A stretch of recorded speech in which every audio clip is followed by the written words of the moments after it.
Hello, my name is Tex Alexander. I'll be demoing some features of Microsoft Visual Studio 2012.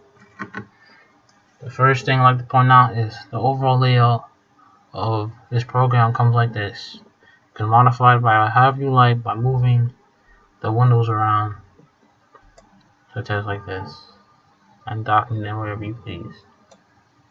Like this, like that, making like this, like this, these little settings. Like that, this one you want this there, you want this down here. If you want it here, over here, if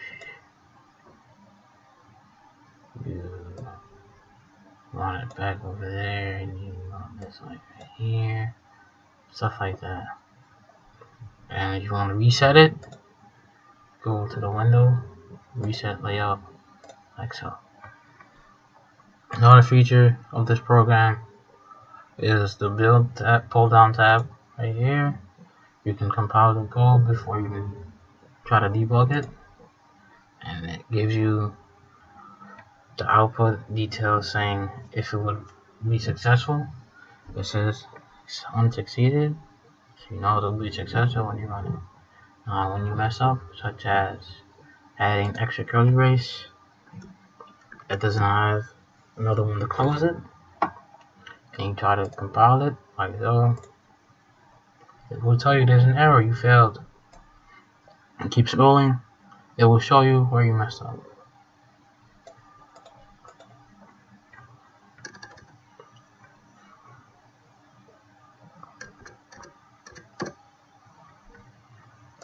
And you do it again, and you're good. You can also bookmark lines from the code by highlighting or putting the cursor where you want it. Put one bookmark by going up here to the top right and putting a bookmark here, and then put another one right here, and then you shift between these lines, but this is previous and this is next, and then you can clear all the bookmarks by pressing this button with the X on it. So I want to go from the bottom bookmark to the top bookmark, like that, like that. Now that can help if you're trying to move between multiple lines within the code that are very far apart from each other. You don't want to keep scrolling. You just want to like easily get to those parts, and that's how you do it. Clear all of them. Press that. You actually want to clear them. Press yes. Now the next thing is the main thing, which is debugging. Now you can debug by going to the debug menu and start debugging. You can do it without. You can start without debugging, which means you start the program without actually any interruptions from breakpoint or other things like that. Step into lines of code, see what's actually happening within that line, and you can step over to if your line is performing well, you can step over it to go to the next line, and I'll demonstrate that very quickly. So say I have a breakpoint here, pressing a breakpoint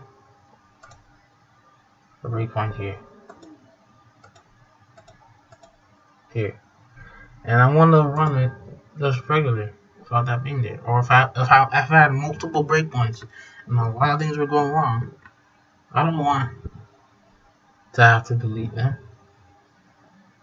I'd rather just run it, see if it's okay.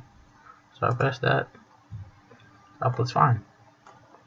Get a loop here, loop there, loop, counting, 3 loops. We're good. And if I want to break for it to break at this point, break means it stops at that point. So break. And I go to start debugging, and then it will show me what the output is at that point. Now this brings me to another thing where you can actually see the variable on that line of what the value actually is. Now this value here is an integer and it's 8. So you look at this and you can highlight this code and you can edit this. You can pin this value and add a comment. Be like this value, this is integer 9.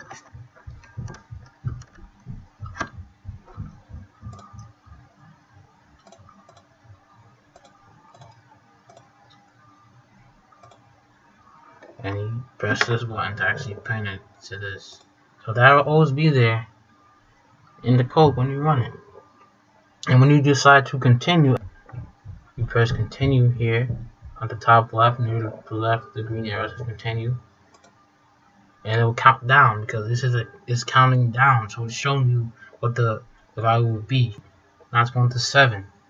And it keeps going. Now it's 6. Now it's 5, 4, and so on.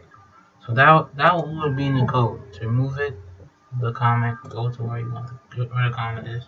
You use your keyboard to delete it. Unpin this. Unpin this. It's called. You just move it like that. Such. Press the arrow here to not have the comment anymore. And you X out. But you can always see what it is by just hovering over it to see what that value is at this time in the code. So when I go back to the output, I will see that it goes to 987653210, and then it keeps the next part because this one says 4. So then it's going to be a 4 right there. And the next type of feature I'd like to point out is you can also like stop, pressing stop to stop the whole thing. Or if you're running it and you feel like, oh, you didn't want this to happen, or something will happen, you can just restart it and it runs again. And say I want to, say this line of code messing up, I can go into the code itself to see what's happening. So you know what's going, this one is going to 0. And you break into that and you can see exactly what's happening with the code. You can go even further and see what's happening at this point and more points within the code itself. You can step out if you feel like you're done, and you can even, like, if that line is done, you can go to the next line. The next line is called, see what's happening with the next line, and it keeps showing you various forms of other types of things within the code itself.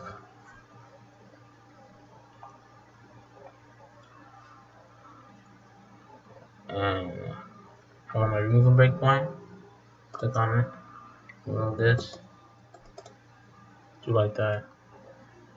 And I took everything out. I got this output. And that's all I wanted to show you today.